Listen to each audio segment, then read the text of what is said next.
Baiklah, selanjutnya saya akan menjawab pertanyaan yang ketiga A, yaitu jelaskan 3 titik kritis yang harus diantisipasi kegagalannya pada percobaan metode iodimetri dan juga iodometri. Nah, jadi metode iodimetri dan iodometri itu larutan yang digunakan itu harus selalu berada di bawah 8 pH-nya. Karena dalam larutan alkali iodium itu akan bereaksi dengan hidroksida yang menghasilkan ion hipoidit yang akhirnya akan menghasilkan ion iodat. Jika hal ini terjadi, maka potensial oksidasinya akan lebih besar daripada iodium dan akibatnya akan mengoksidasi tiosulfat yang akan menghasilkan sulfat nantinya. Dengan hal ini, maka akan menyulitkan dalam perhitungan stoikiometrinya.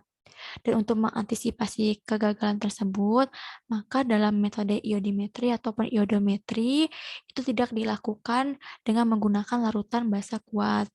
Terus titik kritis selanjutnya yaitu adalah pada larutan bakunya. Jadi larutan yang biasa digunakan adalah larutan natrium tiosulfat, di mana larutan ini tidak stabil dalam jangka waktu yang lama. Hal ini disebabkan karena yang pertama, trik keasamannya.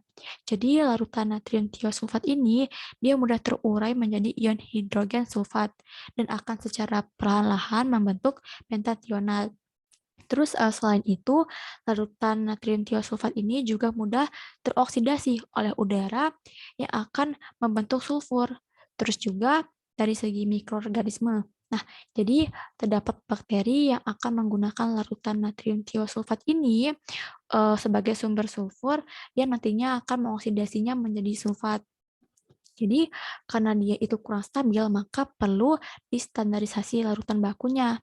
Namun perlu diperhatikan bahwa larutan ini tidak boleh distandarisasi dengan penimbangan secara langsung, tetapi harus distandarisasi dengan standar primer.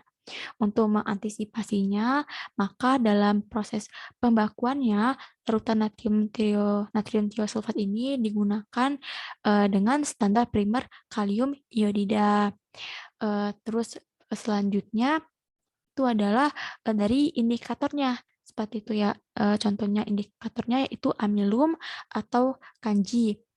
Jadi penambahan indikator amilum atau kanji ini tidak boleh di awal titrasi, karena hal ini akan menyebabkan terbentuknya iot kamilum yang akan membentuk kompleks warna biru yang tidak larut dalam air dingin, sehingga akan menyebabkan titran semakin bertambah untuk memutuskan ikatan kuat senyawa kompleks tersebut dan akan mengganggu penetapan kadar sampel. Dan untuk mengantisipasi kegagalan ini, maka indikatornya yaitu kanji ataupun amilum itu digunakan dan ditambahkan pada saat mendekati titik akhir titrasi untuk menghindari terganggunya penetapan kadar sampel. Sekian, terima kasih.